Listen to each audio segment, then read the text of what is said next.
Au nom du Père et du Fils et du Saint-Esprit. Amen, amen, alléluia. Nous sommes dans notre formation sur le combat spirituel. Aujourd'hui, nous bénissons notre Dieu dans le Père, Fils et Saint-Esprit qui aujourd'hui nous accorde la vie afin que nous soyons encore connectés pour partager sa parole. Depuis un certain moment, nous sommes en formation sur le combat spirituel parce que beaucoup d'enfants de Dieu sont dans la défaite parce qu'ils ne savent pas prier. Et le Seigneur nous fait la grâce en ce matin encore de partager sa parole. Car la Bible dit en Osée 4, verset 6, « Mon peuple périt par faute de connaissance. » C'est pourquoi je voudrais t'inviter à véritablement écouter cet enseignement sur le combat spirituel qui va t'aider non seulement à te libérer de toutes tes situations bizarres, démoniaques, toutes tes infirmités, à pouvoir chasser le malin de ta vie et de ta famille, afin de faire advenir le règne de Dieu dans ta maison et dans ta vie. Aujourd'hui, nous allons parler des étapes à franchir pour s'engager dans le combat spirituel. Amen. Nous avons parlé plus haut de l'importance au niveau personnel et au niveau du ministère. On avait dit que le chrétien mène déjà un combat contre sa chair, contre ses anciens désirs qui aujourd'hui constituent un combat pour lui personnellement, où il doit vaincre l'esprit d'impureté, le péché dans sa vie. La chair s'oppose à l'esprit. Donc avec le Saint-Esprit, l'intercesseur doit apprendre à prier et à vaincre l'ennemi dans sa vie. Amen. Et nous avons dit aussi qu'il n'est pas bon qu'un chrétien soit seul, qu'il doit rester dans un groupe de prière. Il doit prier avec des frères et sœurs. Il doit connaître avec les gens avec qui il prie. Aujourd'hui, nous allons énumérer les étapes à franchir pour s'engager dans un combat spirituel. Pour s'engager dans un combat spirituel, il y a une préparation, il y a des étapes avant de s'engager dans un combat. Il faut se préparer parce que c'est force contre force, puissance contre puissance. Amen. Donc l'intercesseur ou la personne doit mieux se préparer afin d'aller au combat. On ne va pas au combat par ignorance, on va au combat par connaissance et par puissance. L'intercesseur, comme tout chrétien, a une opinion à prendre chaque jour de sa vie. C'est-à-dire servir Dieu ou appartenir à Satan. Amen. C'est-à-dire servir Dieu ou appartenir à Satan. Il y a deux maîtres, Dieu et Satan. Soit tu sers l'autre, soit tu sers l'autre. Amen. Et le Christ a dit en Matthieu chapitre 6, verset 24, nul ne peut adorer deux maîtres. Certes, il va adorer l'autre et rejeter l'autre. Nul ne peut adorer Dieu et Mammon. Amen. Donc l'intercesseur, la personne doit faire un choix Il doit s'appliquer à servir son Dieu véritablement. C'est très important. On peut voir en Deutéronome chapitre 30, versets 15 à 18. Ce choix ne se fait pas sans un engagement réel. Une lutte ou un effort à détruire en soi et dans le monde ce qui n'est pas de Dieu. Première étape à franchir, il faut détruire toi-même ce qui est mauvais en toi. Tu veux aller attaquer un esprit, tu veux chasser un démon, il faut que toi-même, au fond de toi, tu sois irréprochable. Tu ne peux pas demeurer dans un état de péché et prendre l'autorité pour chasser un démon. Parce que tu mets ta vie à risque. C'est pourquoi l'intercesseur ou la personne qui prie doit mener un combat réel, une lutte réelle sur lui-même et doit s'engager réellement à suivre le Christ, véritablement dans la justice et dans la vérité. Amen. C'est pourquoi les armes spirituelles nous parlent de la justice et de la vérité comme ceinture. Donc, il doit mener une lutte, ce qui reflète une imperfection. Amen. Ce qui reflète une imperfection. C'est-à-dire, il faut toi-même véritablement être dans une justice parfaite. Si tu tâtonnes ou tu as un pied ici et un pied là-bas, c'est-à-dire tu sers Dieu et tu demeures dans le péché, ton combat spirituel, tu ne pourras jamais gagner ce combat. Pourquoi? Parce que le péché parlera contre toi, car le salaire du péché c'est la mort et le père du mensonge c'est le diable. Donc pour pouvoir vaincre le combat, pour pouvoir vaincre l'esprit malin dans sa vie et avoir la victoire dans le combat, il faut vaincre le mensonge et le péché dans sa vie. La personne ou l'intercesseur doit apprendre à marcher dans la foi et dans l'esprit. Il faut avoir ces deux puissances. La foi, c'est-à-dire la foi que Jésus-Christ a déjà vaincu la mort, les démons depuis longtemps à la croix. Il faut croire à la croix de Jésus.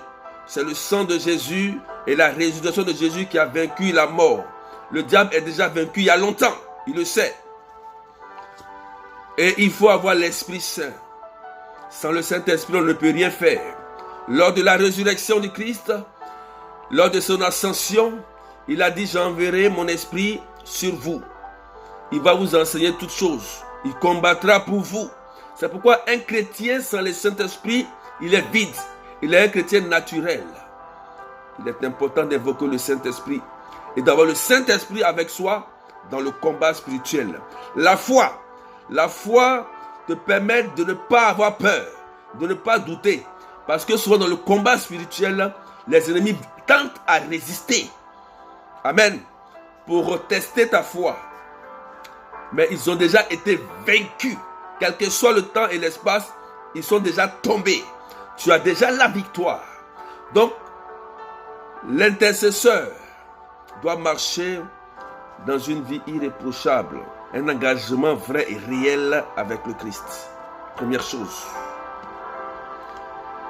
La marche dans l'esprit. En un, comment le chrétien doit marcher dans l'esprit. On va voir 2 points. 2 points. La marche dans l'esprit. Qu'est-ce que la personne ou l'intercesseur doit faire dans la marche de l'esprit? Première chose, recevoir Jésus-Christ comme Seigneur et Sauveur dans sa vie. Lorsque tu reçois Jésus-Christ comme Seigneur et Sauveur, tu prends l'engagement de couper toutes les adorations de famille anciennes.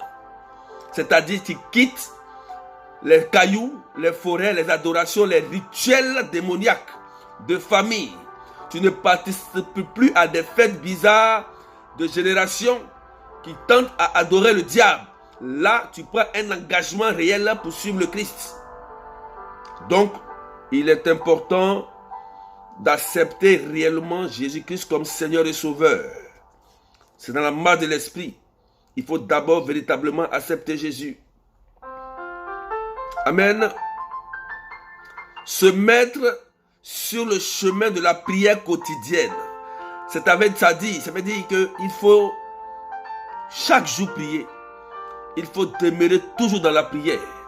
Pourquoi? Parce que la prière va fortifier ton âme. La prière va t'aider à être fort dans le combat spirituel. Puisque nous avons affaire à des entités spirituelles. Donc, la marche dans la prière quotidienne va aider ton âme à être fort dans le combat spirituel. Et la méditation de la parole de Dieu. Je vous ai dit ces choses. La prière et la méditation. Le diable même, il connaît les paroles. Et au désert, le diable a utilisé la parole pour attaquer Jésus. 3 fois. C'est pourquoi il faut prendre le temps de méditer la parole. La parole de Dieu va t'aider simplement à avoir la révélation sur ton cas dans lequel tu vis. Parce que lorsque tu médites la parole, ton esprit se lève vers Dieu. La parole nourrit ton esprit et tu te rapproches vers Dieu. Donc Dieu te révèle ce qui est caché. Si tu as un problème et que tu médites, tu verras que le Seigneur te dira, ah, voilà le nœud de ton problème. Il te dira, soit c'est à cause de ton péché répété que tu as eu ce démon. Donc il faut arrêter et prier comme ci, comme ça, pour pouvoir changer de vie. Et le Seigneur va agir. Parce que dans la méditation et la prière, l'Esprit de Dieu va te révéler. Vous pouvez voir en Proverbe 8, verset 17. Jean 16, verset 12 à 14. Romains 8, verset 16. C'est la première chose. Recevoir Jésus-Christ comme Seigneur et Sauveur. Prière quotidienne chaque jour. Jésus a dit veillez et priez. Méditation de la parole chaque jour. Parce que l'homme est fait de 3 dimensions. Corps, âme et esprit. La nourriture du corps, c'est le manger qui nourrit le corps. La nourriture de l'âme, c'est la prière. La nourriture de l'esprit, c'est la parole de Dieu. En 2, dans la marche toujours de l'esprit, se familiariser avec l'Esprit Saint. Apprendre à discerner les motions de l'esprit. Vous pouvez voir ça en Hébreux chapitre 5, verset 14. Il faut se familiariser au Saint-Esprit. Il faut chaque jour invoquer le Saint-Esprit dans ta prière. La Bible dit, c'est le Saint-Esprit qui nous fait prier à bas Père. Donc avant de commencer à intercéder, à prier sérieusement, il faut d'abord faire appel au Saint-Esprit qui va t'orienter dans la prière et dans le combat spirituel. Sans le Saint-Esprit, tu ne peux pas. Donc c'est l'Esprit Saint qui va embraser ton âme, ton esprit, pour t'orienter dans le combat spirituel. À discerner la motion. La motion, c'est ce qui vient de l'esprit, au fond de ton cœur. Que l'esprit te révèle véritablement, authentiquement.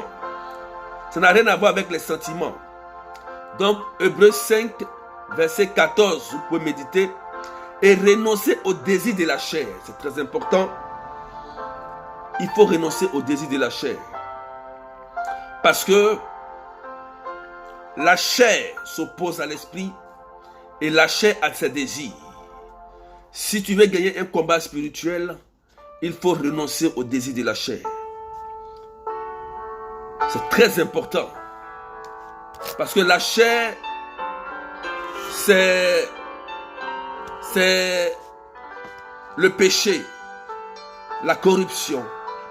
Et le diable s'appuie beaucoup sur ça pour infiltrer notre vie. Le diable sait que l'homme est faible dans la chair.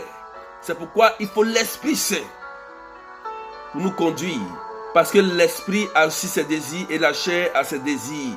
Et l'esprit s'oppose à la chair.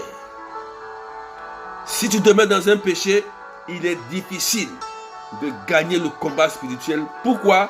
Parce que le malin va s'appuyer sur tes désirs charnels pour infiltrer ta vie chaque jour que tu vas prier. Il va rentrer par des portes et ça va créer des portes sataniques où chaque jour, tu le chasses, mais il rentre. C'est comme quelqu'un qui nettoie sa maison, mais il ouvre toujours la fenêtre ou la porte. Il ne ferme jamais sa porte à clé. Et le voleur vient toujours pour dévorer. Amen. C'est pourquoi il faut rejeter les désirs de la chair. Vous pouvez voir en Romains 8, verset 13, Galates 5, verset 24, Éphésiens 4, verset 22, 1 Corinthiens 13, 5, 1 Corinthiens 9, verset 24 à 27. Et éviter de se conformer aux principes du monde. Romains 12, verset 2. Romains 12, verset 2.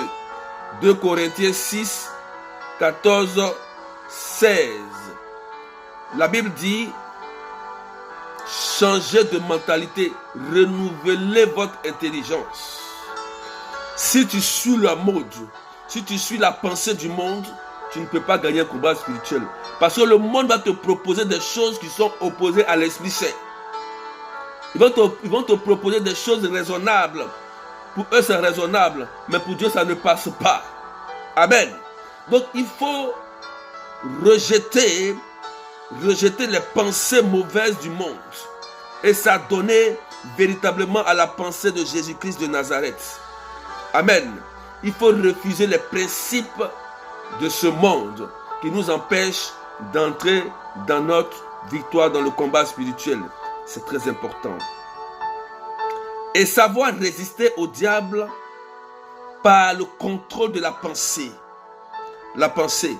Parce que le diable, il contrôle notre pensée. J'avais donné la formation sur l'obsession. L'obsession qui est l'action de Satan sur la pensée de l'homme. Une personne, par exemple, qui est obsédée par un homme, par une femme, ou bien par le sexe, ou bien par un habit, par un vêtement. Tant que toi, tu n'as pas ça, ta pensée te tourmente. Il y a un démon qui est là, qui te fatigue. Il te faut te libérer. Il y a des personnes tellement ils sont possédés par quelque chose. Donc ils ont envie de ça, il faut qu'ils le fassent. Tel que le sexe où le diable passe.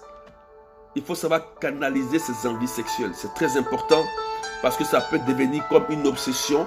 Et le diable peut te pousser à commettre des actions. C'est pourquoi on assiste à des désordres sexuels. Parce qu'il y a des personnes qui sont obsédées. Lorsqu'ils voient une femme, un homme, ils se disent que waouh, il faut cela. Il faut contrôler ta pensée. C'est très important. Parce que le diable a tendance à contrôler nos pensées par une obsession. Par ce qu'on aime. Ce qu'on aime. Tu peux aimer quelque chose. Et comme le diable sait que tu aimes cette chose, il va t'obséder à cette chose. Il te dira, regarde cet objet, regarde cette personne. C'est ce que tu aimes. Vas-y, voilà l'argent. Tiens, laisse. Amen. Et beaucoup de personnes sont tombées dans ce cas. Des gens qui aiment l'argent sont devenus la victime des hommes mystiques, des sorciers. Parce qu'à cause de l'argent, ils ont assujetti leur corps. Ils ont vendu leur corps. Ils ont vendu leur vie. Il y a des personnes qui ont vendu même leur jeunesse, leur vie. Ils sont entrés dans des situations irrégulières à cause de l'argent. Et aujourd'hui, se trouvent dans une prison. Le diable propose des choses en contrôlant votre pensée. Apprenez à contrôler votre pensée. La personne qui sait canaliser ses pensées, il est sauvé. Amen. Amen. La grâce vient lorsque il y a une épreuve. Et par rapport à l'épreuve, tu surmontes cette épreuve. C'est là que vient la grâce. Par exemple, lorsque tu aimes le sexe et qu'on te propose des choses, de l'argent, de l'or, pour le sexe, comme tu aimes l'argent et que tu dis non, je refuse parce que je ne vais pas donner mon corps, vendre mon corps à cause de l'argent, alors c'est là que la grâce intervient parce que tu viens de gagner un combat spirituel sur ta vie. Amen. Et savoir résister au diable par le contrôle de la pensée et l'écoute de la parole de Dieu et la prière. Vous pouvez voir en Psaume 119, verset 9 à 11. Amen. Psaume 119, verset 9 à 11. À l'écoute, c'est pourquoi un chrétien doit beaucoup écouter la parole de Dieu. Doit beaucoup prier dans le silence, dans le calme sur la montagne. Il faut se retirer pour écouter la voix de Dieu. Écoutez la voix de Dieu. Parce que la voix de Dieu et la voix de la société et du monde s'opposent. C'est pourquoi le Seigneur a dit dans Matthieu chapitre 6, verset 24, nul ne peut servir l'autre, l'argent et maman. Il y a deux maîtres qui gouvernent le monde. Il faut faire très attention. Il faut écouter Dieu. Dieu et Dieu seul. Amen. Nous allons aussi voir la marche dans la foi. La marche dans la foi. C'est très important. La Bible dit que la foi vient de ce qu'on entend et ce qu'on entend vient de la parole de Dieu. Tu vois, lorsque tu commences à méditer la parole de Dieu, la foi commence à naître. Tu commences à savoir des choses. Tu commences à connaître des choses. Et la foi est la ferme assurance des choses qu'on espère et ce qu'on ne voit pas. Par la foi, déjà, le combat a été déjà gagné. Le combat spirituel, on ne va pas pour essayer de gagner. Mais le combat spirituel a été déjà gagné depuis longtemps par la mort et la résurrection du Christ, suivi de l'ascension. Le combat était déjà gagné. Donc, c'est cette foi-là qui va nous aider dans le combat spirituel. La résurrection du Christ, le sang de Jésus. La marche dans la foi. La personne ou l'intercesseur, qu'est-ce qu'il doit faire? Pour apprendre à marcher dans la foi, comme nous dit Matthieu 14, 28, 35, 30, 31, 2 Corinthiens 4, 16, 18, Éphésiens 5, verset 20, 1 Timothée 5, 18. La personne ou l'intercesseur doit accepter la seigneurie de Jésus dans tous les domaines de sa vie. Ça veut dire quoi? Il faut accueillir Jésus dans tous les compartiments de ta vie. Il y a des personnes qui vont à l'église, qui prient, ils vont à la messe, mais leur vie sentimentale est désordonnée. Des personnes qui vont, mais après l'église, ils s'adonnent à des pratiques impures, à l'adultère, au mensonge. Pour eux, dans des domaines précis, ils sont justes, mais dans certains domaines, leur vie est déréglée. Non, il faut accepter la seigneurie de Jésus dans tous les compartiments de sa vie pour s'engager dans un combat spirituel. C'est ça la marche dans la foi. On ne vient pas prier et après, dans le noir, tu poses des actions. Jésus a dit, ces personnes, il ne les reconnaît pas. Donc tu vas beau prier, tu seras dans la défaite. Beaucoup de chrétiens sont restés dans la défaite. Pourquoi? Parce qu'ils mélangent le péché à la seigneurie de Jésus. C'est pas bon. Et beaucoup sont malades. Beaucoup sont oppressés. Accueillir. L'accueillir. Il faut l'accueillir. Jésus. Il faut l'accueillir. Lui consacrer sa propre vie. Il faut lui consacrer ton souffle de vie, ton travail, ta vie sentimentale, tes affaires. Il faut lui confier tes enfants, ton mari, ta famille. Tout ce que tu as comme bien, intérieur et extérieur. Renoncer à la sécurité matérielle. C'est ce que je viens de dire. Il faut renoncer à la sécurité matérielle. Les personnes qui aiment l'argent plus que l'homme. C'est-à-dire que toi, dès que tu vois l'argent naître, tu commences déjà à trembler, tu ne résistes pas. Une personne te propose l'argent pour des rapports sexuels, tu acceptes. Une personne qui vient vers toi pour te proposer l'argent, comme tu as besoin d'argent, tu veux donner ta vie, de vendre ta vie. Non, il faut renoncer à la sécurité matérielle.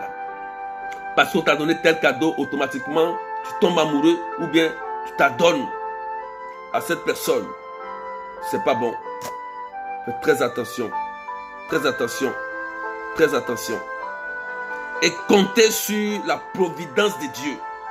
Joseph disait toujours, Dieu pourvoit à mes besoins. Parce que le diable attaque plus sur les biens et sur la vie sentimentale. Amen. C'est pourquoi il est important de se marier et de travailler. Il faut compter sur la providence de Dieu. C'est pourquoi il y a des anges de bénédiction. Les anges que Dieu nous apporte pour nous aider, pour nous ouvrir des portes à la bénédiction. C'est très important. C'est très important. Il faut compter sur Dieu. Il faut dire que c'est Dieu qui est capable d'ouvrir des portes pour toi. C'est pourquoi l'intercesseur ne doit pas se décourager. Il ne doit pas rester dans la paresse ou dans la tiédeur spirituelle ou religieuse. Il doit toujours faire des efforts. Il doit toujours se battre.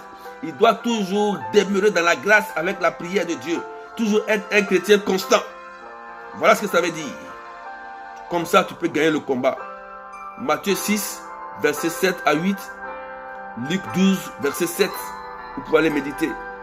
Bref, il doit apprendre à obéir à l'autorité de Dieu. 2 Timothée 3, 15, 17. Et à faire sa volonté. Jésus disait, moi, je fais la volonté de mon Père. Quelle est la volonté du Père? La volonté du Père, c'est que nous marchons dans une vraie conversion réelle. Nous marchons dans la pureté, dans la sanctification, dans la justice, dans la paix, dans l'amour. La volonté du Père, c'est d'apporter l'évangile vrai au milieu de nous. La volonté du Père, c'est que nous vivons en Galates 5, verset 22, les fruits de l'esprit, c'est-à-dire la paix, l'amour, la joie, la bonté, la bienveillance, la patience, la maîtrise de soi. C'est ça la volonté de Dieu.